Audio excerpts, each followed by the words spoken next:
카니에 웨스트가 교통사고를 진짜 심하게 당해요.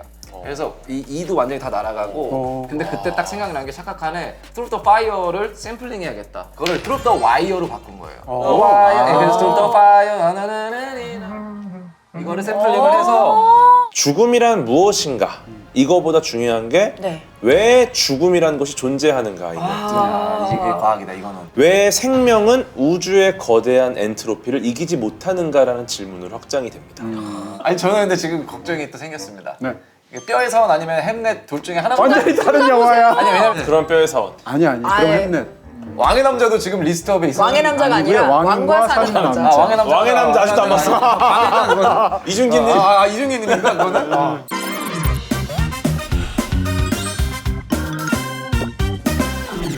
네, 오늘 주제 죽음이에요. 자칫하면 좀 어둡고 무거워질 수 있는 주제라서 좀 유쾌하게 밝게 풀어주실 분을 모셨습니다. 힙합계의 브레인이자 예능계의 숨은 우수저, 그리고 무엇보다도 또 우리와 함께 레거시 방송에서 추억을 쌓은 분이죠. 래퍼 넉살 씨 모셨습니다. 야. 어서 오세요.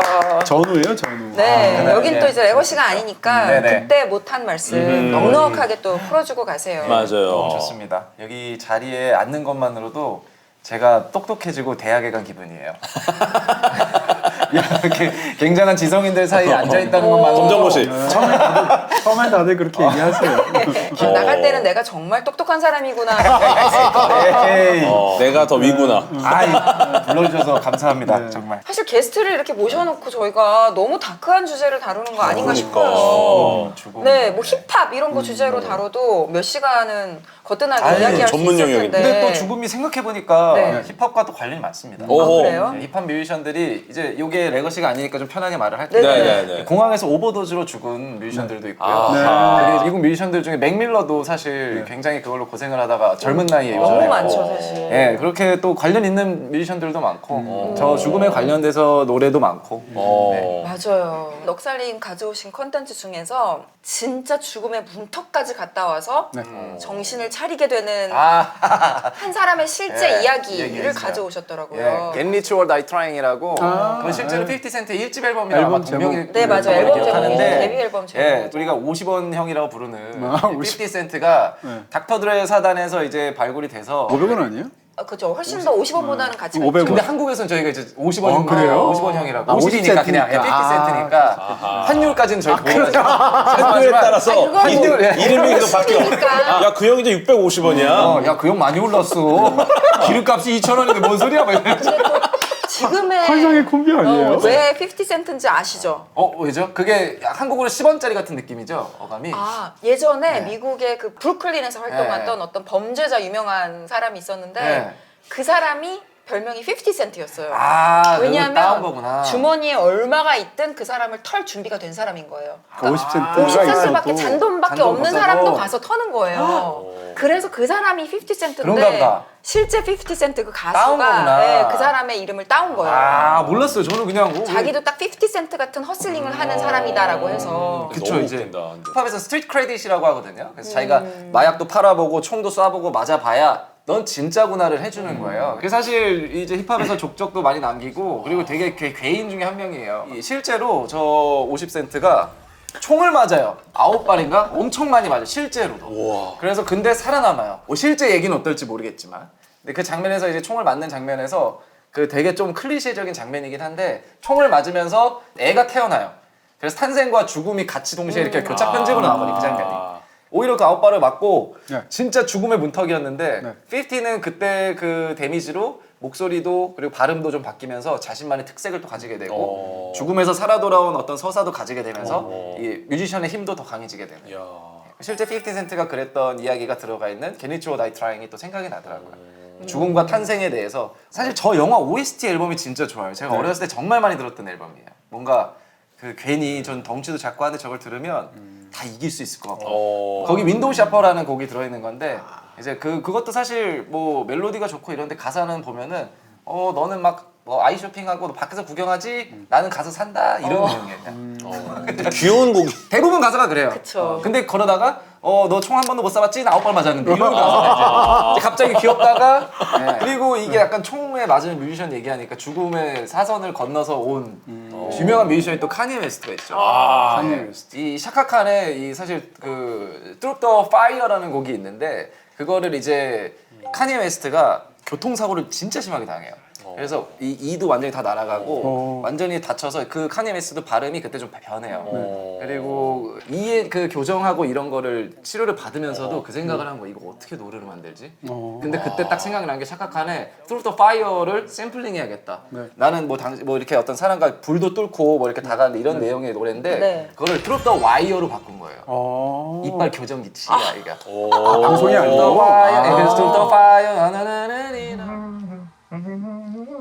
이거를 샘플링을 해서 내가 어떻게 살아 지금 돌아온 부르니까 그 노래 알겠어요. 네, 되게 유명한 네. 노래예요. 어, 그래서 네. 그 뒤에 어머니가 돌아가시고 나서 굉장히 이상한 행보를 많이 해요. 그리고 이혼도 있었고 뭐 그때 사고 이후로 자기가 양극성 장애가 고백도 있다고 하고. 고백을 하긴 했는데 네. 좀 어찌됐든 그런 광인으로서 예술가로서는 더 빛을 발했다. 예. 아니 그렇게 어떤 죽음의 문턱을 돌아와서 예술 세계가 달라지면서 훨씬 더 확장되고 이런 경우가 굉장히 많아요. 엄청 많죠. 기타노 다케시라는 너무 유명한 일본 감독 있잖아요. 기타노 다케시가 한참 때 오토바이를 타고 가다가 사고를 당해서 죽음 직전에 살아 돌아오게 되는데 그 다음부터 표정이 제대로 안 되는 거예요. 기타노 다케시는 그 이후로 작품 세계가 훨씬 더 깊어지고 풍부해지고 좋아져서 진짜 슬프게도 돌아오면 참 뭔가 더 깊어질 수 있는데 돌아오지 못한 뮤지션이 훨씬 많죠. 근데 돌아오지 못하면 진짜 레전드가 되기도 하잖아. 그래서 클럽도 있잖아요. 27 클럽. 맞아요. 그 젊은 그렇죠. 락에서는 예. 많아요. 27의 요절한. 그게 뭐 진짜. 일종의 도시전설 같은 거고 이게 사실 우연인데 우연치고는 너무 공교로워서 그렇죠. 제일 먼저부터 아마 그게 얘기 나온 게 브라이언 존스 때문에 나왔을 거예요. 롤링스톤스. 네. 그 다음에 무슨 뭐 제니스 조플린도 그랬었고요. 그쵸. 또 에이미 와인하우스. 에이미 와인하우스. 그 27살이라는 그 나이가 굉장히 비극적으로 전설처럼 나오는 경우가 있죠. 근데 저는 사실은 요절이라고 말할 수 있는 나이의 상한선이 어딜까 이렇게 생각하면 저는 약간 장국영 떠오르거든요. 장국영. 장국영이 46살에 죽었어요. 근데 제가 배우 중에서 가장 좋아하는 배우가 필립 시모 호프먼이라는 배우거든요. 네. 그 사람도 46살에 죽었거든요. 야. 신해철 씨도 46살에 세상을 떠나셨어요. 너무 아쉽죠. 사실 46은 지금 현대에서 보면은 46은 왕성히 활동할 때라고 봐도 그럼요. 그럼 얼마 안 남으셨잖아요. 한 2년. 저도 얼마 안 저 이제 거의 다 왔죠. 뭐야 이거 오늘 말이 좀 이상해. 예로 마무리하셔가지고 아니, 예. 그러면 안 됐지. 이번에는 죽음에서 살아 돌아온 건 아니고 제가 좋아하는 뮤지션인데 클립스는 이제 미국 씬에서는 힙합 씬에서는 굉장히 오래된 그러니까 전설적인 팀 중에 하나인데 그 팀의 1번 트랙이 이제 존 레전드랑 같이 한 곡이 있는데 네. The Birds Don't Sing이라는 노래가 있어요. 그래서 처음에 저는 듣고 그 굉장히 심플한 비트에다가 이제 막 랩을 하기 시작하는데 좋다 또 뭐 마약하는 얘기인가 못 알아들으니까 이러고 있었는데 해석된 걸 봤더니 어머니가 돌아가시고서 새들이 지저귀지 않는다. 더 이상. 네, 더 이상 새들이 지저귀지 않는다. 그런 얘기더라고요. 되게 일찍 독립을 해서 뮤지션으로 활동을 하고 성공 가도를 달렸으나 이제 어머니의 죽음에 대해서 이제 들었을 때 그 충격 그리고 자주 만나 뵙지 못한 그 가족에 대한 애틋함 이런 걸로 1번 트랙을 시작을 하더라고요. 그래서 저런 가족의 죽음에 대한 곡들도 있다. 돌아가신 분들 특히 이제 뭐 부모님들이나 뭐 가족들이나 친구들이나 이런 경우도 이제 살다 보면 그런 끔찍한 일들이 있잖아요. 근데 그런 일이 생기고 나면 그게 약간 뭐라 그럴까 묘하게 이렇게 그 죽음의 의미가 다가오는 경우가 있어요. 맞아요. 한 10수년 전에 저희 아버지 돌아가셨었는데 네. 이제 폐암으로 돌아가셨는데 말년에 이제 폐암으로 투병하시게 되잖아요. 근데 침대에서 너무 오래 생활하시게 되니까 답답하시다고 뭐 너 책 좋아하니까 좀 책 좀 소개해달라고 네. 책을 보시고 싶으시다고 네. 그래서 아버지가 침대에서 볼 거니까 많이 볼 것 같잖아요. 왜냐면 하루 종일 볼 테니까. 그렇게 해서 제가 혼불이라는 그 최명희의 워낙 유명한 대하 소설이 10권이 넘는 네. 그걸 제가 처음에 3권을 가져다 드렸어요 아버지한테. 예. 그래서 아버지 일단 3권까지 보시면 제가 한 몇 주 뒤에 와서 다시 또 3권 드리겠다 이런 방식으로. 근데 아버지가 그걸 한 페이지도 못 보신 거예요. 그리고 나서 이제 아버지가 돌아가셨거든요. 그로부터 몇 개월 뒤에. 그리고 이제 유품을 정리해야 되잖아요. 유품을 정리하는데 아버지 책장이 있더라고요. 근데 아버지 책장 맨 위에 제일 잘 보이는 곳에 홈플 1, 2, 3권이 꽂혀 있는 거예요. 근데 그걸 보는데 기분이 굉장히 이상한 거예요. 왜 라플리크리 최초로 지금 시작하자마자 너무 아니, 이러면 안 되는데. 정말 너무 슬픈 얘기라서 이걸 내가 죄송해요. 아니요, 저희 아버지 얘긴데. 이런 방송이 아닌데 네. 아버지 얘기. 아니 너무 이렇게 해주셔서 사실 너무 감사해요. 잠깐만요. 저 눈물을 닦고 싶어요. 아, 네, 여기 네. 느낌. 하죠. 네. 미안해요. 시간 좀 있어야 될 것 같은데. 미안해. 근데 너무 영화 스토리가. 아니요. 아버지 미안해요. 얘기여가지고. 그렇게 해서 이제 결과적으로 얘기하면 나머지 책들은 아버지 거고 또 이제 어머니 책이기도 하니까 내버려 두고 제 책이잖아요. 어차피 사권부터 나머지 거는 제 서가에 있으니까 갖다 꽂으려고 1, 2, 3권을 이렇게 딱 뺐어요. 그 뺐는데 그 딱 빠진 한 반뼘 정도의 자리가 있잖아요. 그게 아버지의 죽음의 자리 같은 느낌이 드는 거예요. 그래서 저는 사실은 죽음하면 떠오르는 가족의 어떤 그런 생각을 하게 되면 그 반뼘 정도의 느낌? 야, 그게 마음속에 쑥 들어오는 것 같아요. 그래서 어쨌건 뭐 죽음이란 굉장히 어떻게 생각하면 추상적이고 이런 거지만 특히 이제 사랑하는 사람의 죽음은 이상한 데서 갑자기 살면서 갑자기 훅 하고 이렇게 맞아요. 틈입해 들어오잖아요. 그럴 때의 느낌이라고 그럴까? 그래도 제 주변에 정말 갑자기 사고로 부모님이 돌아가시는 경우가 있었거든요. 네. 그렇죠, 있죠. 그러니까 갑자기 그렇게 벌어지면은 위로도 못 하겠더라고. 위로도. 기간이 짧으면서 투병 기간이 있으면 하고 자식들은 바라게 맞아요. 되죠. 근데 그 오히려. 기간이 이제 2년, 3년 이러면 너무 괴롭고 예를 들어서 뭐 한 달이라든지 본인은 그렇게 생각하지 않아요? 한두 달만 앓다가 내 주변 죽을 다 때. 정리하고 스스로를 아. 생각할 때 그렇게 생각하지 않나요? 죽음에 대해서? 그랬으면 좋겠다고?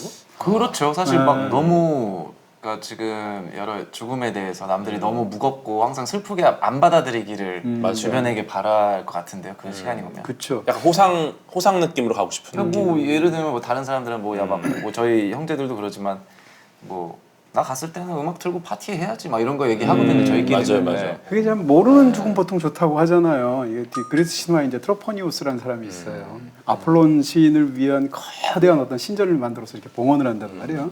그러니까 신이 보니까 아폴론 신이 보니까 너무 기특하잖아요. 그래서 정 그러시면 신께서 저한테 거대한 선물 같은 걸 주셨으면 좋겠다라고 부탁을 해요. 그랬더니 아폴론이 뭐라고 그러냐면 6일 정도 네가 세상으로 나가서 즐길 수 있는 모든 인생의 모든 그런 쾌락이나 즐거운 것들을 다 누리고 와라라고 얘기를 해요. 그 6일 동안 신나게 정말 이렇게 놀다가 딱 돌아오죠.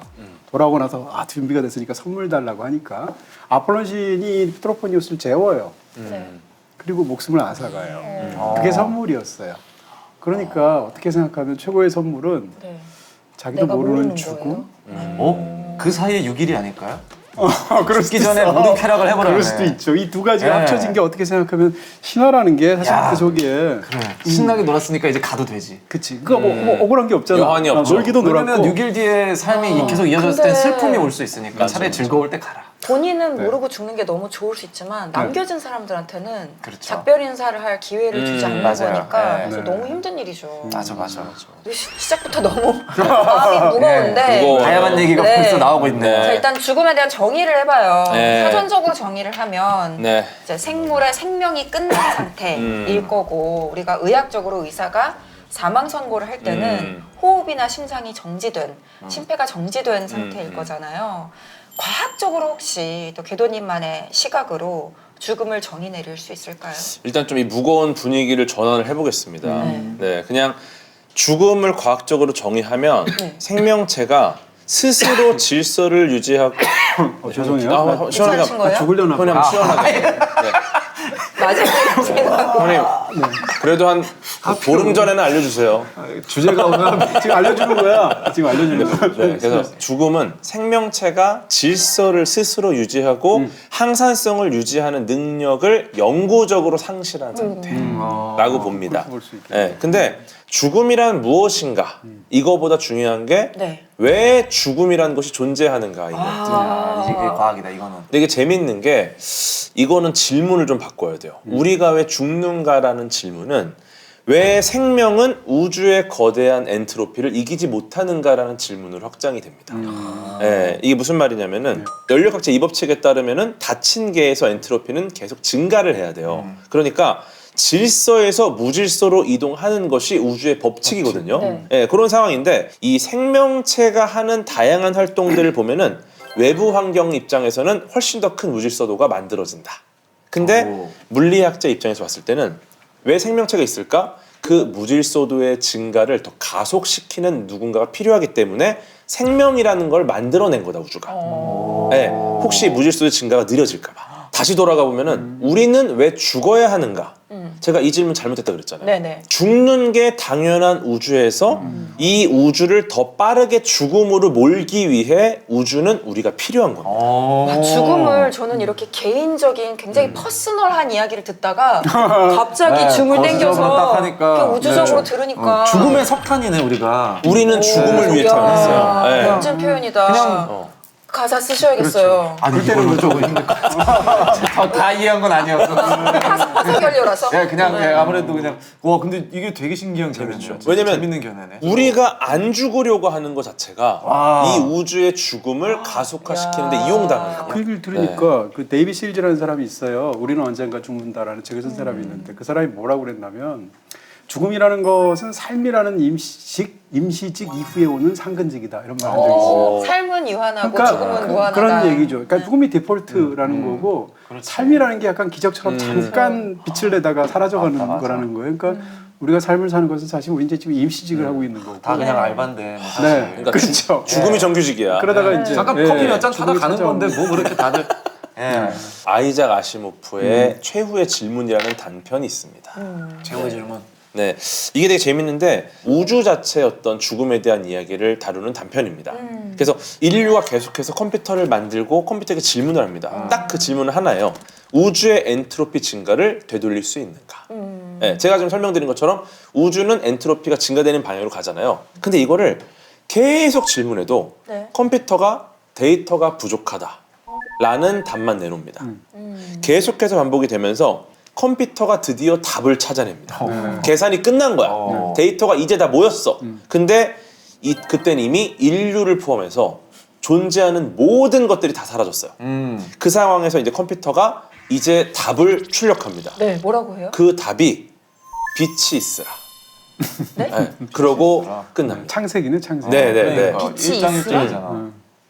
이게 어떤 거냐면 응 안 돼 이럴 줄 알았는데. 응 안 돼. 아, 되돌렸으니까 응 안 돼. 이거 해보니까 안 되더라. 야야 미안한데 예술을 넣고 안 되더라. 퀘스천이었잖아. 제가 지금 말씀드린 게 다예요, 정말. 근데 제가 해석한 거는 네. 결국 여기서 해석되지 못하는 걸 종교적 어떤 언어로 또 한번 치환한 것 같은 느낌도 있거든요. 그럴 수도 있어요. 예, 그러니까 결국 무의 상태가 된 건데. 근데 이것도 되게 좋은 접근인데. 왜냐면 창세기는 무에서 시작된 이야기를 하는 거기 맞아요. 때문에 맞아요. 시작이. 그래서 결국 컴퓨터가 답을 낸 건 뭐냐면은 결국 엔트로피를 줄이는 방법은 없다. 그러면 기존의 우주에서는 불가능하다는 결론이 난 거예요. 그럼 컴퓨터가 그 다음에 내린 해답은 뭐냐면은 우주를 새로 만드는 수밖에 없다. 그래서 빛이 있으라 일종의 빅뱅이 시작된 거거든요. 네. 예. 그래서 여기에 심지어 성경 창세기에 패러디, 오마주가 들어갑니다. 그렇지. 그리고 여기 되게 재미있는 해석이 하나 더 있는데 그러면 지금 우리가 살고 있는 우주는 뭘까? 이 우주도 슈퍼컴퓨터가 어떤 순간에 빛이 있으라 하고 만들어진 새로운 우주일 수도 있겠다. 그래서 우주가 태어나요. 시작은 몰라. 근데 우주가 태어나서 컴퓨터가 만들어지고 인간이 질문을 합니다. 무한한 시간이 흘러 컴퓨터가 결국은 답을 찾아내고 네. 재부팅을 해요. 아. 빛이 있으라. 네. 그럼 다시 빛이 있고 빅뱅 이후에 지구가 만들어지고 똑같은 순환이네. 질문을 또 하게 컴퓨터가 인간이 컴퓨터에게 질문을 하고 또 발전하면 그 컴퓨터가 다시 재부팅을 해요. 그러니까 우주가 스스로 재부팅하고 있다는 시뮬레이션 우주론의 아이디어가 이 소설에 담겨 있어요. 아, 재밌네. 그래서 물리학, 우주의 정말 우주론, 그 다음에 인공지능, 철학, 종교 네. 들어가 있구나. 이게 종합으로 들어가서 구조의 완성을 만들어낸 소설이라 지금 봐도 어마어마한 명작으로 손꼽히는 이유가 여기 있어요. 근데 저는 이거 보니까 약간 다른 결이긴 한데 베르나르 베르베르를 또 제가 어렸을 때 좋아했는데 거기 파피용 있잖아요. 명작이죠. 그것도 마지막 이것도 완전 스포인데 그게 마지막 그 지구인들이 이제 멸망을 피해서 다른 우주로 이제 다른 별로 이주를 하는 내용인데 알고 보면 그것이 곧 지구의 시작에 대한 이야기더라고요. 어허. 예, 그래서 결국 이것도 이제 어떤 이야기의 끝을 보여줬지만 맞아요. 사실 그게 우리의 시작일지 모른다. 맞아요. 이런 이야기를 또 담고 있고 네. 그래서 순환되는 꼬리에 순환. 꼬리를 뱀이 삶의 자기 순환, 꼬리를 생명의 무는. 순환이네. 맞아요. 저는 이 빛이 있으라 말이 되게 멋지잖아요. 근데 예전에 괴테가 죽으면서 뭐 빛을 좀 더 빛을. 조금 더 빛을 이렇게 마지막 말을 남기고 죽었다고 알려져 있었는데 그게 되게 멋있게 해석이 아, 됐었는데 뒷얘기 아시는군요. 진짜 찐으로 어떤 말을 마지막에 남겼는지는 그 집에서 일하던 그 하인이 하인이 기록을 해놨더라고요. 그 얘기를 네. 근데 그 괴테에 우리가 가지고 있는 어떤 신화적인 이미지하고 너무 안 맞아서 100년 동안 이거를 공개를 안 한 거예요. 근데 뭐라고 남겼는지는 평론가님 아시니까 요강을 갖다 달라고 했다는 말이 마지막 말이라는 거예요. 나 지금 그 생각했는데. 뭐가 생각했다고요? 오줌 마렵다. 가기 전에 싸고 가야지. 아씨 오줌 마렵. 아니 근데 요강을 달라고 근데, 하고 네. 마지막 눈을 감는 순간까지 그 요강을 꼭 붙들고 있었대요. 맞아요. 죽음 앞에서 뭐 대문호든 위대한 그러니까. 철학자든 사실은 마지막의 모습이 얼마나 다르겠어요. 그렇지. 근데 내보내고 가야지 시원하게. 그래요, 맞아. 아이돌도 방구랑 다 껴요. 오줌 진짜? 싸고. 그럼요. 이게 모르시는 분들이 나 있는데 몰랐어요. 아이돌들도 다 방구 안 끼고 끼는 똥 거 싸고 다 안 해요. 끼는 거 같던데. 모르시는 분들이 꽤 있다. 왜냐면 나 못 봤어. 아이돌들은 실망이다. 아니. 궤도형만큼은 아닐 거예요, 근데. 사실 저희가 넉살님 이렇게 어렵게 모셨는데 죄송합니다. 네. 어렵게 아니, 근데 모셨는데. 뭐 이런 게 좋죠. 우리는 또 넉살님의 컨텐츠를 듣고 싶거든요. 아, 제 컨텐츠. 네. 일단 라이프 오브 파이가 생각이 나더라고요. 너무 좋은 작품이죠. 예, 그냥 너무 멋진 영화기도 하고 뭐 요즘에 이제 그 연극도 막 했었고 그러더라고요. 박정민 배우. 정민 씨가 또 그 했었잖아요. 연극을 네. 어떻게 연출했을지가 상상이 근데 안 돼요. 엄청 호평이 너무 들어요. 재밌어. 진짜 형. 난 봤어. 호랑이가 어떻게 나와요? 사람처럼 안 느껴지는 게 그 걸음걸이나 움직임을 너무 리얼하게 연기를 해. 그래갖고 나중에는 굳이 진짜 그 사람을 숨기려 하지 않고 보여요. 그냥 작품의 일부로 다 보여. 다 보이는데 그래서 처음에는 우와 대배우 박정민 이러다가 나중에는 야 호랑이. 야, 호랑이. 그러니까 정민이가 서운해하더라고요. 아. 그렇게 열심히 연기를 했는데 사람들이 다 야 호랑이. 리차드 파커. 일단 저는 영화가 그게 생각이 난 게 네. 이 라이프 오브 파이가 결국에는 이제 난파선으로 살아 돌아가려는 어떤 여정이잖아요. 근데 사실 그 내용 안에서 살기 위해서 계속 몸부림치는데 그럼 죽음이라는 거대한 걸 뚫고 살아남기 위해서 막 고군분투하는데 사실 그 사이에서 계속 하는 얘기는 그렇다면 죽음을 벗어나려고 그렇게 살아남으려고 하는 이 삶의 의미는 어디에 있느냐.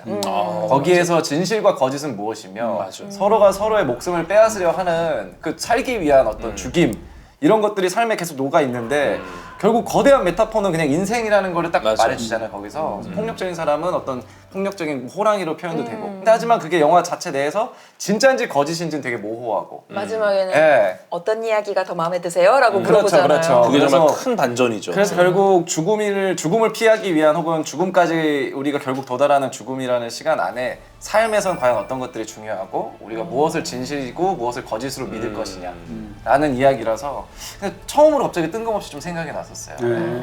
혹시 이거 10년 전에 나온 영화니까 아직 안 보신 분들은 이거는 정말 작은 화면으로 보면 안 된다고 말씀드리고 싶어요. 이게 그 멋진 장면이 많죠. 당시로는 3D 기술의 최정점에 있었던 걸 다 보여줬잖아요. 그래서 시각적으로 너무 아름다웠던 진짜. 것도 그 미장센이 네, 굉장히 그 섬도 그렇고 그리고 막 그 바다 해파리였나 네, 떠 있는 네. 엄청 그래서 저 보면서 그때 저 극장에서 이거 봤는데 네. 그냥 뜬금없이 기대 없이 좀 본 영화였는데 아직도 굉장히 강렬하게 맞아요. 남아 있어요 몇 장면들은. 비주얼이 멋졌죠. 예. 저 수학 영화인 줄 알고서 파이 나오길래 네, 그래서 기대하면서 봤거든 저는. 네. 야 아예 파이. 파이도 상관없죠. 좋아하시잖아요. 포스터에 어. 제가 아는 이제 세계에서 가장 그 길이게까지 인쇄된 오. 파이 그게 있고 또 일본에서 나온 그 파이를 100만 단위, 10억 단위까지 쓴 책을 인쇄한 책이 있어요. 맞아. 네. 글씨가 너무 잘 돋보기로 가지고 돋보기로 봐야 봐야 보여요. 돼. 라이브 근데- 오브 파인데 갑자기 3.14 얘기로 아니 그게 또 무관하진 않아요 제 생각에 실제로. 네. 네. 그러니까 라이프 오브 파이에서 파이의 일생, 파이의 삶이라는 건데 파이라는 것 자체가 무리수잖아요. 어쨌건 네. 비수나 무한소수잖아요. 맞아요. 그러니까 끊임없이 가는데 그 안에 규칙 같은 건 없어. 매번이 다 새로운 숫자의 행렬이야. 오. 이렇게 따지게 되면 이게 그러네. 완전히 삶이잖아요. 완전 삶이네요. 맞아요. 뜻을 알 수도 없고 왜 네. 사는지도 알 수가 없고 내 앞에서 어떤 일이 생기는데 삶에서 벌어지는 일이 언제나 처음 겪는 맞아. 일이고 어. 이런 것들이니까 어떻게 보면 굉장히 수학적이면서 맞네. 철학적인 느낌. 저는 또 이렇게 평론가님의 한 줄 평은 처음 접했는데 황홀한 시각적 향연을 화술의 절묘한 하무이 속으로 수렴시킨다. 누구야? 잘 썼네. 와, 잘 썼다. 수렴이란 말 쓴 거 봐. 괜찮아. 수렴. 수학적으로. 수련 발산. 그럼. 야 좋습니다. 전 얼마 전에 진짜 이집트 갔다가 이집트 사람들은 지금 이 세상보다 내세를 더 중시하잖아요. 어마어마한 그 피라미드를 쌓고 그림을 그리고 글자를 남기고 이게 다 죽음을 위해서 한 거잖아요. 그래서 문명이 꼽힌 거고. 그래서 죽음이라는 게 이렇게 강력한 원동력이 될 수 있구나라는 걸 느꼈거든요. 어떻게 생각하면 문명 전체가 인간이 죽는다는 사실의 자각에 대한 대응 이런 느낌이 있고요. 그 보리스 파스테르나크라는 작가가 이제 닥터지바고라는 소설을 썼잖아요. 네네. 영화로는 나왔지만, 근데 영화에는 이제 그 문장이 나오진 않고 소설에만 나오는데 인간이 결국은 교향곡을 작곡하는 것도 전자파를 발견하는 것도 수학에서 무한대 개념을 발견하는 것도 결국은 다 이 죽음에 대한 수수께끼를 풀기 때문에 위해서이다. 뭐 이런 문장들 같은 게 있어요. 그러니까 사실은 이제 인간이 안 죽는다고 생각한다면 삶이라는 게 난 전부 훨씬 더 경박하고 하찮아질 것 같은 느낌이 있거든요. 삶 끝에 죽음이 있기 때문에 사실은 그 삶이라는 게 막 절박하게 느껴지기도 하고 귀하게 느껴지기도 하고 이런 부분들이 있잖아요. 이런 측면에서 인간이 갖고 있는 수많은 예술이나 문화나 문명 자체가 죽음하고 관련이 있고 그 중에서 제가 제일 그렇게 느끼는 것은 캘린더 문화예요, 사실은. 캘린더 문화라는 거 얘기한다면 시간을 구획짓는 인간의 습성 이런 것들이 생겨난 거예요. 예를 들어서 무슨 뭐 하루가 24시간이고 하루가 뭐 어느 정도이고 1년이 어느 정도 이런 건 천문학적인 의미가 있잖아요. 근데 일주일이 천문학적인 의미가 있나요? 일주일? 네. 그건 의미가 없지 않나요? 일주일은 조금 짧죠. 없죠. 7일로 네. 나눌 이유가 없는 없어요. 거죠. 천문학적인 이유가 없어. 뭐 달이라 한 달이라고 친다면 뭐 달의 주기하고 관련이 그쵸, 있겠지만, 그러니까 캘린더 문화가 있다는 것 자체는 천문학적인 관측 사실에 인간의 시간 경험을 일치시켰다고 보기보다는 네. 어떻게 본다면 인간은 시간을 끊을 수도 없고 인간을 더 되돌아갈 수도 없잖아요. 시간이라는 건 비가역적이잖아요. 네네. 이런 상황에서 시간이 무섭죠. 왜냐하면 이렇게 시간이 가다 보면 그 끝에는 나의 죽음이 있잖아요. 내가 죽잖아요. 네. 근데 그런 상황 속에서 인간은 다시 시작하고 싶고 죽고 싶지 않고 죽음을 생각하기 싫고 이렇단 말이에요. 이런 상황에서 캘린더를 만들게 되면 다시 말하면 시간을 구획짓게 되면 올 한 해 한 해가 더 지나서 내가 한 살을 더 먹었어. 죽음에 그만큼 가까워졌어. 그럼에도 불구하고 새로운 한 해를 새로 시작하게 됐단 말이에요. 그러면 어쨌건 사실은 어제하고 12월 30일이라고 1월이라고 무슨 차이가 있겠어요. 하지만 그것을 1월 1일이라고 하는 그런 문화가 있음으로 인해서 새롭게 그 한 해를 뭔가 시작하는 느낌이 들잖아요. 돌아가는 그렇죠. 느낌이. 기분 내고. 리셋. 그렇죠. 이런 측면에서 인간이 시간을 구획짓고 이렇게 이것을 기념하고 하는 것 자체가 사실은 죽음이라는 사실하고 관련이 있다 이렇게 생각이 드는 거죠. 그렇게 생각해보니까 저는 죽음이라는 의미 때문에 오히려 서로가 더 많은 죽음을 불러일으키는 건 아닌가. 그건 무슨 말? 그러니까 왜냐면 내 삶이 한정적이니까 더 이 짧은 순간을 불태우고 잘 살고 싶기 때문에 남의 것을 이기적인 마음 빼앗고 때문에. 더 폭력적인 상황이 모두가 영원히 살게 된다면 과연 전쟁이 있을까라는 생각도 들기도 해요. 한정적인 삶이기 때문에 난 고효율을 위한 거니까 자원이 한정적이니까. 예, 그러니까 내가 고효율을 위해서라면 더 많은 석유가 필요할 수도 있는 거고 더 많은 자원이 필요해서 나의 시간을 더 내 즐거움을 위해 쓰고 싶고 이것이 다 한정적인 죽음이라는 자원, 그러니까 끝이 있기 때문에 네, 네. 우리가 더 서로를 죽이는 게 아니라 그런 것 같아요. 반대로 이제 끝이 있다는 걸 알게 되고 나서 이제 나에게 얼마의 삶이 남지 않았다는 걸 깨닫고 나서 좀 네. 의미 있게 살아보려고 하는 네. 엄청난 작품이 바로 이키루. 이키루. 살다라는 이제 소설도 있고 네. 그거를 1952년에 일본에서 영화화를 했는데 이제 영국에서 리빙 어떤 인생으로 리메이크를 했었거든요. 근데 저는 사실 1952년 영화는 못 봤어요. 네. 그 원작 이야기부터 52년이면 형님은 보셨죠? 예, 제가 뭐 고등학교 때인가 그때가 네, 이랬는데. 극장에서. 네. 아니 제가 그 일제 시대 지나가지고 한국전 참전한 다음 해인가? 아, 그때 아, 나 종전 한 해 전이다. 아, 종전 한 해 전이야. 아니. 예. 중간고사 끝나고 극장으로 달려가셨어요. 집신 신으실 때 맞으시죠? 와 집신으로 좀 52년에 맞아야 될 것 같다. 이거 집신 좀 비치해 주세요. 이 집신을 좀 흉기로 사용해서. 이게 사실은 이키루라는 작품이 보통 이제 고로사와 이 아키라이 감독이 이제 뭐 세계 역사에 나오는 워낙 거장 중에 거장이죠. 보통 생각하는 게 일반적으로 라쇼몽, 네. 맞아. 7인의 사무라이 네. 이 두 작품이 제일 유명한 것 같고 또 이제 저 같은 사람은 이제 천국과 지옥 같은 엄청난 작품이 있다고 생각하는데 이 세 작품 말고 어떤 평론가들은 이키루가 고로사와 이 아키라의 최고작이다 이렇게 말할 정도예요. 이키루라는 것은 이제 산다는 것이라는 뜻인데 이키루라는 작품을 보면 이제 주인공인 남자가 이 시무라 다카시라는 이제 전설적인 일본 배우가 연기를 했어요. 이 사람이 라쇼몽에도 나오고 칠인의 사무라이도 나와요. 얼굴 보시면 아마 영화는 안 봐도 저 배우 어디서 본 것 같다 생각하실 텐데 고로사와 아키라의 페르소나네요. 어떻게 보면 그렇게 얘기할 수 있어요. 도쿄도청에 30년 동안 근무한 공무원이에요. 어이. 그 상황에서 이제 아내가 먼저 세상을 떠나게 되고 아들 부부하고 사는데 아들하고 굉장히 소원해요. 그런 상황에서 일은 열심히 하는 공무원인데 어느 날 갑자기 자기가 위암이라는 것을 알게 돼요. 살 날이 얼마 안 남았거든요. 이런 상황에서 너무 허무하게 느껴지잖아요. 그래서 이런 거 허무함을 토로했더니 누가 이제 한번 나이트 라이프를 당신이 한번 즐겨봐라. 어. 라고 해서 밤에 무슨 나이트 클럽 같은 데 가서 술도 마시고 하려고 그러는데 이 사람이 이제 즐겁지가 않게 된 거죠. 그런데 마침 들어온 지 얼마 안 되는 신입 여직원이 있었는데 이 직원이 사직서를 내는 거예요. 자기가 정말 의미 있는 일을 하고 싶다고.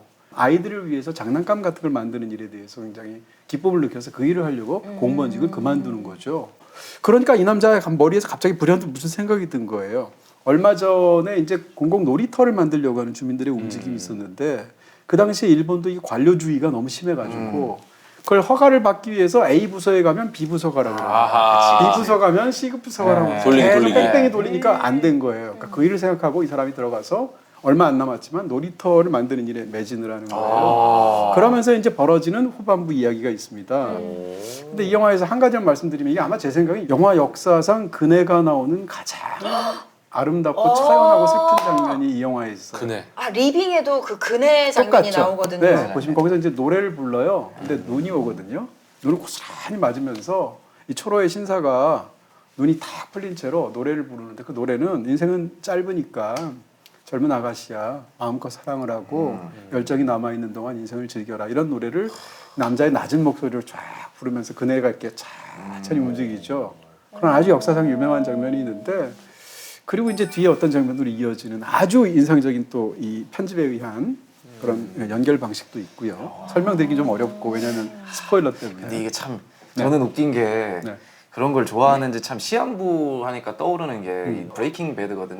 근데 이제 시한부 인생의 두 명의 캐릭터가 그리고 너무 다른 선택을 하죠. 다른 선택을 하는 게 너무 참 그러니까 하나는 지역 사회를 위한 네, 의미 있는 너무나, 일을 했고 네. 하나는 자기 가족을 위해서 가족 것도 이제, 가족을 위하는데 예. 이제 그 화학 선생님이다 보니까 또 재주를 엄청난 방식이 곳에- 조금 달라서. 저는 이 리메이크한 리빙만 봤는데 네, 일단 보죠. 빌라이가 연기를 했기 때문에 너무 우아하게 막 고전미 넘치는 그런 연기를 하셨는데 전 그거 보다가 갑자기 제 개인적으로 딱 와닿았던 대사 하나가 네. 옆에 있는 다른 친구인가 뭐 동료가 이제는 카페트 밑에다가 뭔가를 숨겨놓지 않겠다고. 그러니까 그게 이제 관용구인데 네. 일을 미루지 않겠다라는 말을 해요. 네. 나도 저렇게 리빙의 주인공처럼 찡박지 말고 예, 빨리빨리 예, 처리하자. 뭐 나중에 뭐 시간 나면 이렇게 하지 말아야지라는 생각을 했었거든요. 저도 맨날 그 생각하는데 진짜 어려운 것 같아요. 예.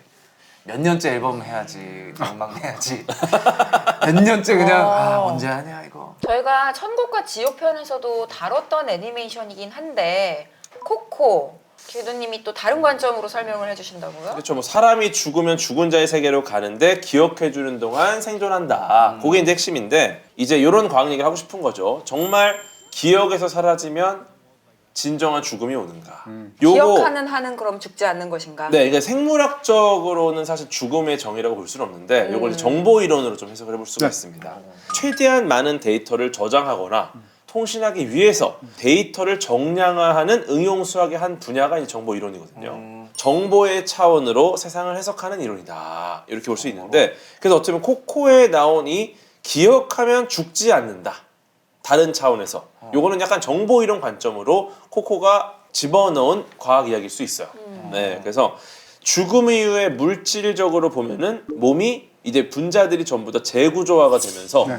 기존의 구조랑 완전 달라지겠죠. 네, 그래서 자연으로 돌아가서 이 구조들은 전부 다 순환을 하게 되고요. 만약에 다른 사람의 뇌와 혹은 이 세상의 혹은 어떤 유전자의 문화 속에 우리가 존재를 한다면 정보 이론 해석으로는 어쩌면 우리는 영원히 존재할 수도 있다라고 보는 거죠. 네, 그래서 이거를 코코에서는 이렇게 해석을 했다고 저는 생각을 하는 거거든요. 네. 그 망자가 완전히 사라지는 부분이 있어요. 코코에서 보시면. 맞아.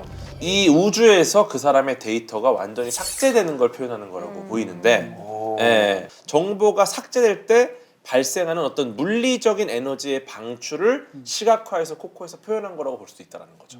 좋은 정보들만 남으면 정말 이렇게 기억할 만한 진실된 정보들만 남으면 좋겠지만 이제 요즘에는 진짜가 아닌 정보들이나 남지 그렇죠. 말아야 할 것들이 남으니까 맞아요. 이제 온라인 장의사 같은 사람들이 있잖아요. 아. 그런 정보 흔적을 지워주는 사람들 뭐 그렇게 남는 게 좋은 것 같진 않아요. 우리가 기억하면 영원히 존재하는 거야 뭐 사라지지 않는 거야 이런 것들이 낭만적으로만 들리는 말인데 되게 낭만적인 표현인데 사실 과학적으로 일리가 있을 수 있다 네. 라는 해석을 들려드리는 겁니다. 예. 네. 아까 그 망자가 우주에서 최종적으로 삭제될 때 이렇게 네. 빛에 휘감겨가지고 사라졌다라고 말씀하셨는데 뭐 같은 빛이 아닐 수도 있지만 환상의 빛이라는 너무 좋은 작품이 있잖아요. 책으로도 읽었고 영화로도 봤었는데 네. 무려 환상의 고레에다 히로카즈 감독의 데뷔작? 장편 데뷔작이에요. 아 데뷔작이 이게. 네, 네. 전 고레다 히로카즈 감독을 워낙 좋아하는데 근데 이 영화에 관해서만큼은 원작 소설이 훨씬 훌륭해요. 그래서 오늘은 소설로 이야기하고 싶고요. 미야모토 테루라는 일본 작가인데 이 사람은 정말 서간체 소설을 너무 잘 써요. 편지글 형식의 소설. 처음부터 끝까지 편지예요. 편지인데 편지를 누구한테 쓰나 하면 죽은 자기 남편한테 씁니다. 이 주인공이 이제 유미코란 여성인데 이 유미코란 여성이 어렸을 때 자기 집에서 할머니가 약간 좀 정신이 온전치 못하셔서 어느 날 할머니가 얘가 한 6학년쯤 됐을 때 밖에 나갔다 영원히 돌아오시지 않는 실종되어 버린 거예요. 그래서 할머니의 사라짐이 자기 마음속에 이상한 의문처럼 남아 있어요. 근데 그 해에 우연히도 동네에 새로 이제 이코라는 아이가 와서 친해지게 돼요. 6학년 때부터. 그러다가 두 사람이 자연스럽게 결혼을 해요. 결혼해서 아이까지 낳아요. 그 아이가 3개월이 됐어요. 근데 아침이 되는데 우산을 들고 나갔는데 나가면서 우산을 장난스럽게 하고 뒷모습을 보이고 평소처럼 즐겁게 갔단 말이에요, 남편이. 근데 저녁에 기차 커브길에서 기차에 치여서 이 사람이 죽어요. 죽는데 사고사가 아니고 자살인 것 같단 말이에요. 네. 근데 이 아내 입장에서는 이유를 모르겠는 거예요. 이 남자한테 무슨 조짐이 있었던 것도 아니고 최근에 무슨 괴로웠던 일이 있는 것도 아니고 그 상황에서 막 찾아보니까 심지어는 그날 저녁에 기찻길을 바로 걷기 직전에 가볍게 동네 술집에 가서 하하호 하면서 마을 사람들하고 술도 마셨단 말이에요. 그 상황에서 세월이 흘러요. 그래서 재혼을 해요. 재혼을 해서 다른 마을로 가게 되는데 그러고 나서 7년이 지난 거예요. 남편이 죽고. 재혼한 지는 3년 됐고. 그럼에도 불구하고 문득문득 갑자기 나무 계단을 따다가 갑자기 멈칫하면서 그때 왜 근데 그 사람은 그게 어떻게 지워지겠어요? 절대 안 지워지죠. 그때 남편이 얘기해 준 게 바로 마보로시 환상의 빛에 대한 얘기를 하는 거예요. 어촌 마을이라서 바닷가에 이렇게 딱 보다 보면 잔물결 이렇게 하면 빛이 그 위에서 아른거리는 게 있는데 흔하디 흔한 빛이라는 거예요. 근데 그게 어떤 사람한테는 어떤 순간에는 그게 자기를 유혹하는 빛처럼 한국 느껴져요. 물귀신이구나. 그렇게 그런 볼 수도 거구나. 있죠. 그 어촌에서 어떤 그 또 노파가 있는데 바닷가에 작은 어선을 가지고 바다 한가운데 나가서 이제 고기잡이를 하려고 하는데 평상시랑 달리 바다가 너무 조용한 거예요. 너무 조용한 것도 너무 이상해. 그래서 뭔가 약간 쎄한 느낌이 들어서 돌려서 한참 나오는데 뒤이어서 어마어마한 폭풍우가 몰아닥쳐서 이 사람이 죽을 고비에 살아나거든요. 그래서 이 이야기를 주인공 여자한테 해주니까 아니 심지어 자연조차 뭔가 이런 예감과 이유와 느낌을 안겨주는데 자기는 남편이 왜 죽었는지도 모르고 그날 그렇게 나갔을 때 아무런 느낌조차 받지 못했고 했다는 거죠. 이러면서 거기에 관한 얘기고 미스터리는 풀리지 않고 끝나요. 저는 이제 가장 좋은 건 사실은 소설의 문체. 이 눈으로 보는 게 아니고 손끝으로 더듬으면서 보는 느낌이에요. 이렇게 하나하나 촉감으로. 제가 추천사를 썼는데 뭐라고 썼냐면 시간의 소금기를 담고 있는 문장 이렇게 제가 표현했어요. 시간의 소금길. 네, 쓰셨구나. 꾸지 말하면 그 남편의 죽음이라는 게 어떻게 보면 삶의 의미 같은 거죠. 모르면서 계속 살아가야 되는 거고 문득문득 떠오르는 건데 영원히 우리는 그 답을 알 수가 없고 어떻게 생각하면 문학도 그렇고 영화도 그렇고 예술도 그렇고 저는 삶도 그렇다고 생각하는데 답이 없는 끝없는 질문의 연쇄 같다는 생각이 들거든요. 그렇죠. 근데 그걸 그럼에도 불구하고 계속 물어야 되는 거죠.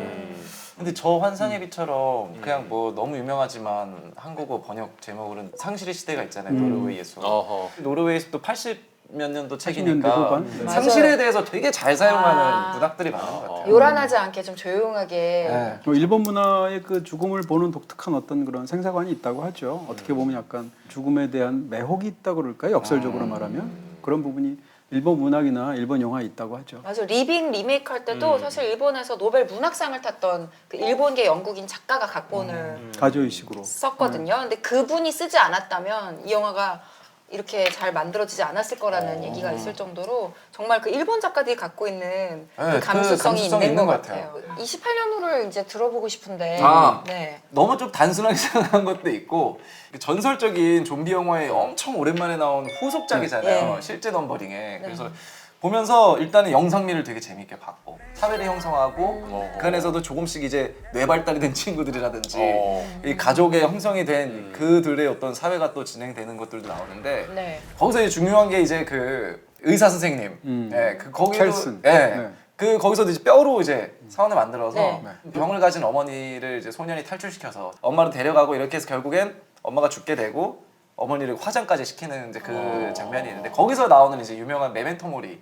메멘토 모리 그걸 기억하라. 그건 워낙 유명한 네. 그거니까 야 이게 참 좀비 영화인데 여기까지 가는구나 이해까지 가는구나. 아니 근데 그게 28년 후 자체가 3부작으로 만들어지잖아요. 예. 근데 저는 사실 이것도 못 봤는데 두 번째 게 벌써 나왔더라고요. 아 그러니까요. 봐야 보셨어요? 돼요. 예, 1편 지금 얘기하셨고 네. 2편 뭐 우리나라나 이제 국제적으로 다 아, 지금 개봉을 했는데 봐야 돼. 역시 또 1편이 그랬던 것처럼 찬반이 난이죠. 굉장히 많이 가. 1편 좋으셨던 거죠? 저는 너무 재밌게 봤어요. 아 진짜 반갑습니다. 아 진짜 아니 왜냐면 제가 너무 많이 욕을 먹어가지고 그러니까 이게 좋다고 너무 그랬다가. 호불호가 갈려서 아, 앞으로 사람들이 저 욕하면 아니 넉살도 그런데요 이렇게 얘기할 거예요. 같이 왜냐면 맞을. 이거 오락 영화로 봐도 좀 그럼요. 훌륭해서 아니 저는 그렇게 생각해요. 좀비 영화가 우리가 얼마나 많이 봤어요. 근데 아직도 좀비 영화 이렇게 할 얘기가 있다고. 나 이게 너무 신기했다. 신기하고 또 이제 신선했다는 그런 느낌. 그렇게 그러니까 그럴싸하게 상상을 했지만 그걸 시각적으로 영화는 시각적인 네네네. 문화니까 땅에 붙어 다니는 친구들이 있어요.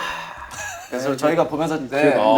친구인데 그게 저는 되게 많은 메타포가 다 있다고 생각하거든요. 어. 그러니까 사실 인간이 소수족이고 좀비가 메인이 된 세상이잖아요. 네. 그러니까 사실 우리가 오히려 여기에 온 침략자가 된 거예요 이제. 이 메인 종이 아니니까 우리 이방인. 이 종이 사라지면 좀비들의 세계인데 그러니까 가보면 우리 사회에서 저렇게 게으르고 좀 뭔가 이렇게 제 친구가 좀 그런 친구가 있어요. 그래서 그 친구 그 좀비들이 나왔을 때 야 너다 너 너다 우리가 좀비 세상에 우리가 얹혀 살고 있는 것 뿐인 거예요. 사실 28년 후는 그 관점으로 해석한 게 재밌더라고요. 이런 분들이 영화를 보셔야 돼요. 내 중에 2명이 봤는데 2명 다 좋게 보셨네요. 근데 이제 저도 사실은 이 말씀을 꼭 드리고 싶어요. 실소를 한 6회 정도 했다 보면서 아 저게 뭐지? 실제로 그래서. 실제로 코미디도 있죠. 예. 뭐 많지는 않지만. 막 이렇게 막 쫙 뽑는데 여기서 설명을 다 할 수 없지만 막 딸려나와요. 네, 그래서 이번에 나온 게 이제 뼈의 사원이라는 타이틀이 붙은 3부작이 이제 두 번째 작품인데 첫 번째 작품이 이제 섬에서의 이야기, 그다음에 소년의 어떤 약간 성장 영화적인 그런 맥락으로 보았다면 이번에 뼈의 사원의 핵심은 거의 빌런이 중심이 되는 서사예요. 거기서 이제 1편에서도 초반에 잠깐 나오는데 탈출하던. 아버지가 성공의 사제여서 아버지가 이 좀비들한테 성당에서 습격당해서 죽는 맞아요. 그 아이가 있잖아요. 지미라는. 네. 네. 그 지미가 커서 약간 사이비 종교의 어떤 무슨 네, 교주 뭐 이런 상황이 돼서 7손가락이라고 데리고 다니는 자기 어떤 하수인들이 있어요. 그래서 7명과 함께 다니는데 이 사람들은 좀비들이 아니고 사람들임에도 불구하고 그들이 하고 있는 행태 자체가 다른 살아있는 사람들한테 고문을 하고 뭐 죽인다거나 1편에서도 나오잖아요. 나오죠. 예, 매달려 있는 사람 나오잖아요. 그래서 이들의 이야기를 중심으로 하는데 그 집단의 주인공 소년이 잘못 들어가게 되는 거죠. 그러면서 켈슨과의 사이에서 벌어지는 이야기를 다룬 뭐 그런 내용인데요. 재밌을 것 같은데. 저는 네. 1편도 재밌어서 또 얼마나 또 기상천외할 거라는 생각도 들어요. 제가 한 줄 평도 그렇게 썼는데 그걸 뭐라고 썼냐면 이제 약해서 악해진 자들의 지옥 제가 그렇게 한 줄 평을 썼어요. 네. 그 영화에서 보면 이게 이 집단이 너무 끔찍해, 너무 인간 말종들만 모여 있고 너무 나쁜 짓만 하는데 이 모든 게 어떻게 되어 있나면 그 리더는 사실은 정말로 그 세계를 믿어요, 자기의 신념을. 근데 그 믿는 이유가 어렸을 때 끔찍한 일들 보고 아버지가 좀비들에 뜯겨서 죽는 걸 보고 이 수많은 일들을 겪었는데.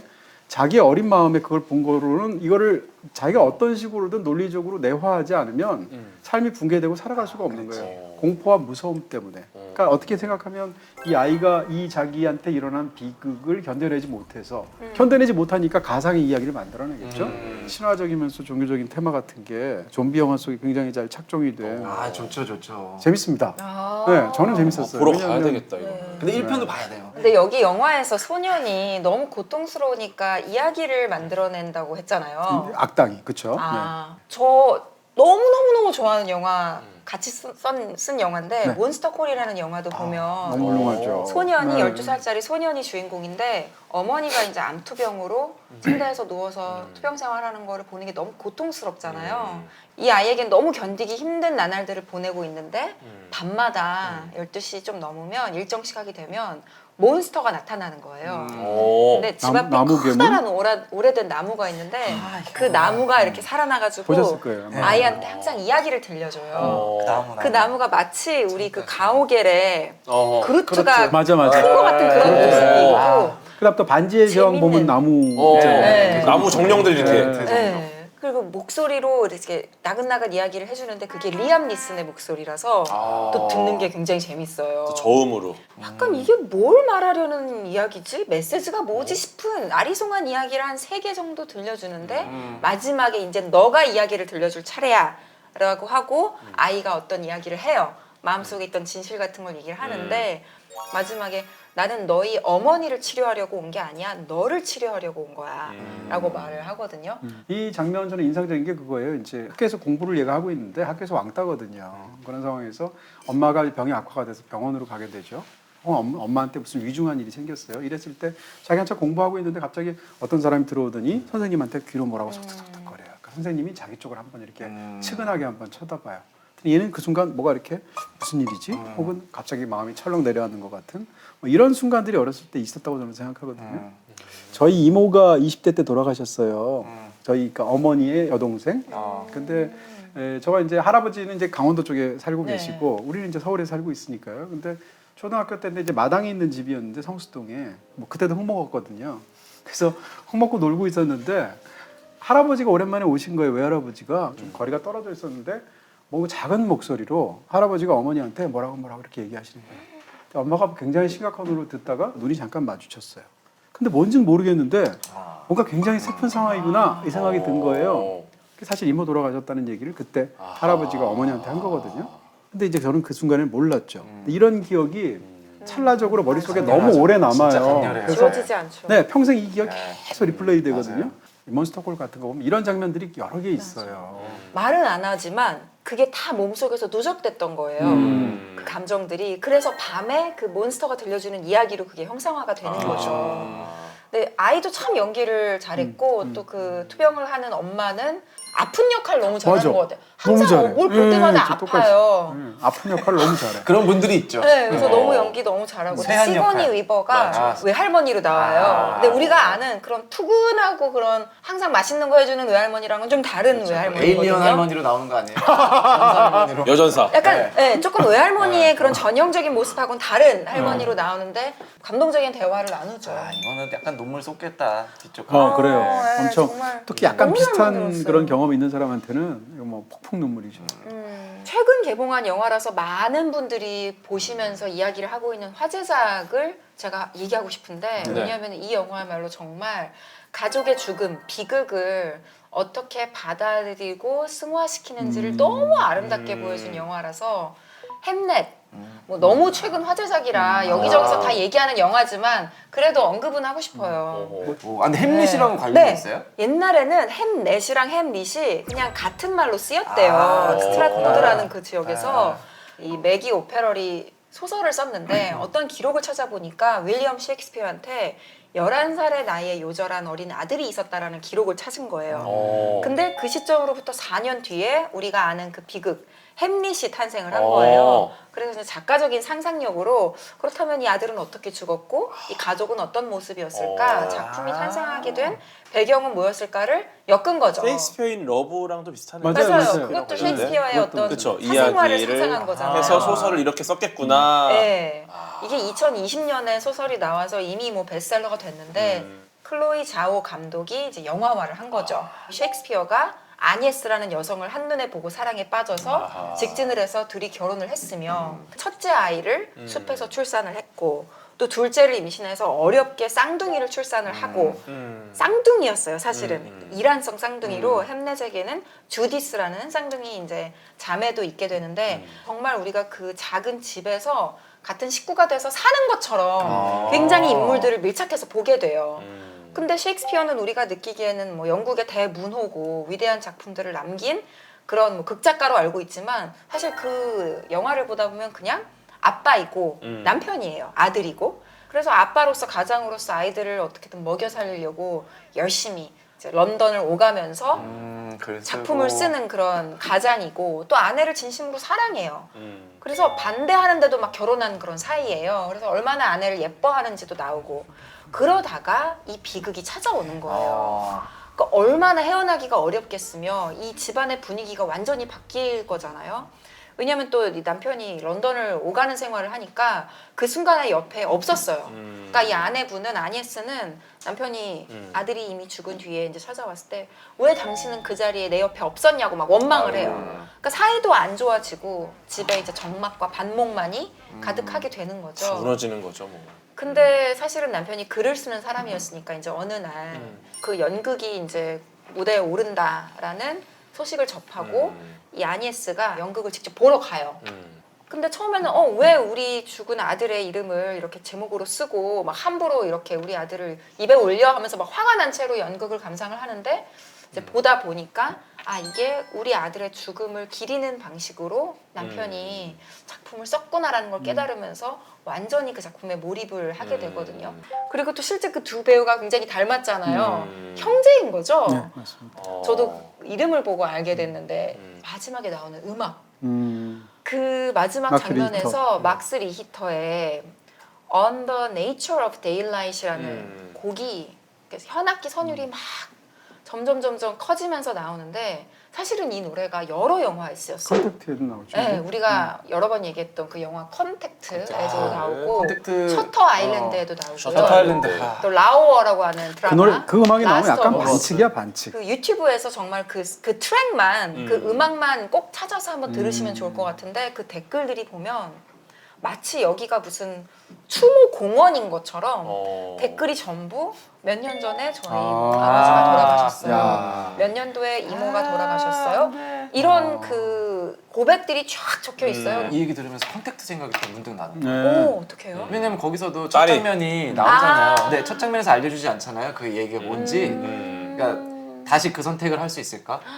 근데 저는 이제 그거를 지금 제가 애를 낳고 나서는 무게감이 다른데 그 얘기 듣다 그 생각이 들면서 야 난 이 영화 보면은 좀 슬프겠다. 진짜 좀, 슬플 이거 거예요. 슬플 아 거다. 근데 작품을 연결짓는 능력이 어마어마하시네요. 아 정말 예술가구나 그 생각했어요. 아, 이 연기하는 그런 그쵸, 어떤 그쵸. 아니, 좋아요. 상상 새로운 걸 떠올리고 네, 좀 그리고 창의적으로 틀에 그리는 거. 갇혀져 있지 않아서 마인드맵도 틀 없이 그렸잖아요. 그거 전 잘못 그린 것 같은데 제가 몰라서 그런 거. 몰랐어.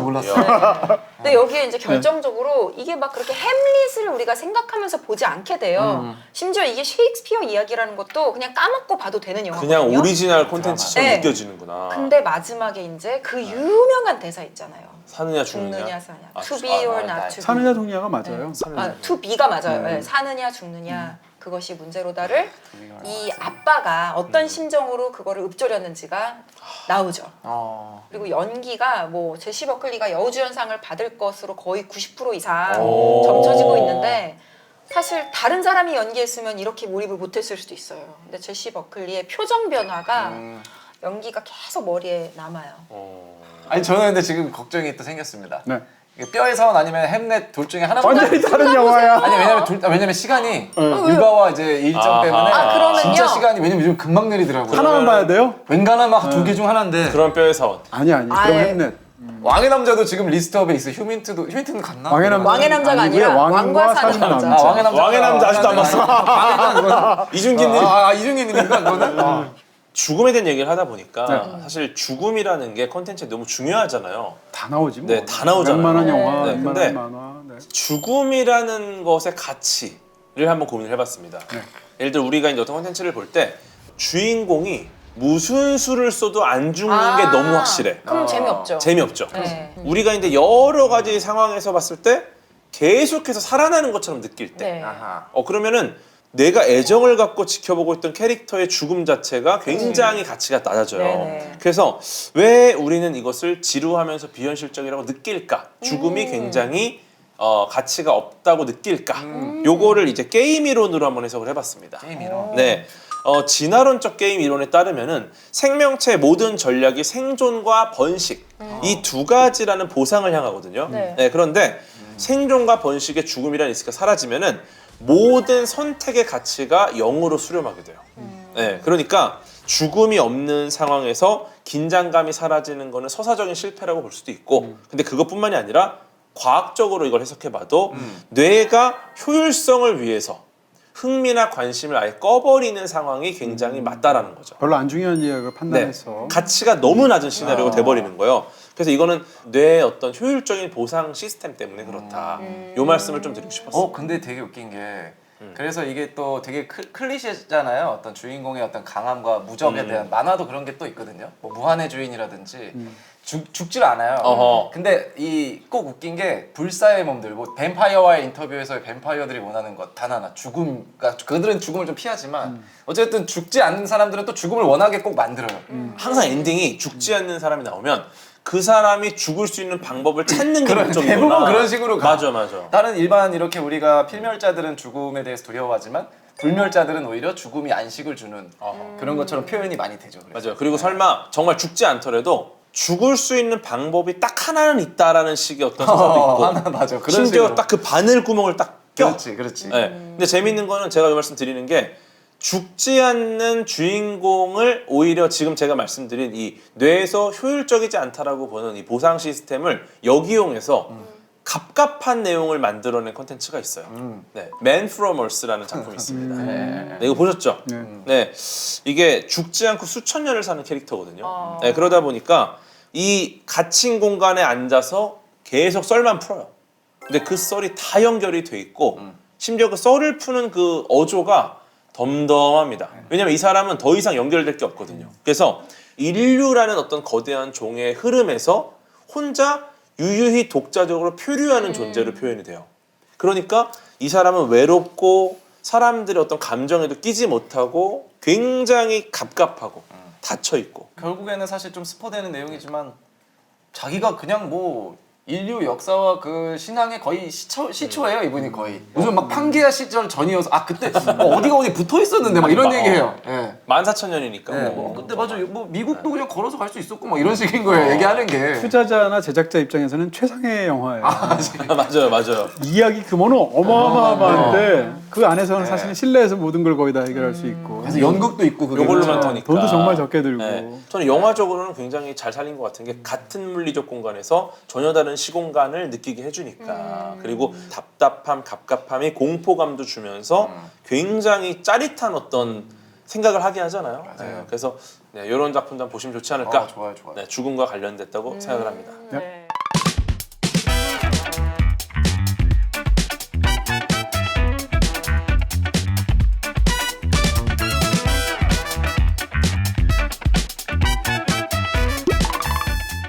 야, 우리가 정말 죽음을 길게 얘기했어요. 근데 죽음을 이야기하는 이유는 사실 더 잘 살기 위해서죠. 제가 너무 좋아하는 그 유성호 교수님께서도 죽음에 관한 책 많이 내셨잖아요. 네네. 근데 죽음을 공부해야 되는 이유는 죽음과 친숙한 삶일수록 더 아름답고 빛나는 삶으로 새롭게 살 수 있다고 그렇게 말씀을 하시더라고요. 그래서 저는 사실 유성호 교수님의 책들도 꼭 추천을 해주고 싶은데 사실 죽음과 관련된 전시가 또 열리고 있어서 짧게 소개해드리고 싶은데요. 아마 다 아실 거예요. 영국의 시각미술관 데이미언 허스트. 해골에 이렇게 다이아몬드 네네. 막 둘러져 있는 그런 작품 하시는 분인데 아시아 최초로 대규모 개인전을 국립현대미술관에서 개최하고 있습니다. 6월 28일까지 전시하니까요. 구경 오시면 좋을 것 같습니다.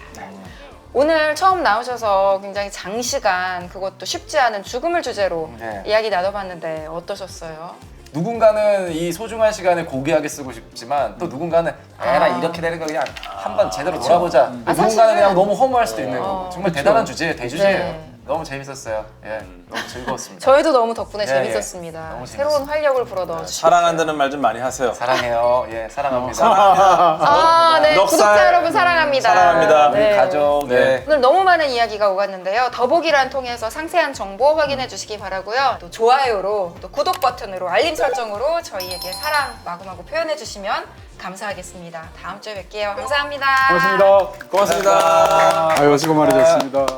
불과 19세기 말까지 신분제가 존재했어요. 우리 말 속에 남아 있어. 예를 들면 야이 뭐 장놈의 새끼. XX야 뭐 이렇게 얘기할 때. 디지털 데이터가 실제로 신종 신분제가 될 수 있을까? 모든 걸 평가해요. 나의 계급이자 신분이 됩니다. 현대 사회랑 비슷하다. 노동자들에 대해서는 끊임없이 평가를 하기 때문에 채용까지 결정을 하는 사회입니다. 한국 영화 역사상 최고 걸작이 뭐냐? 종종 이 영화가 1위예요.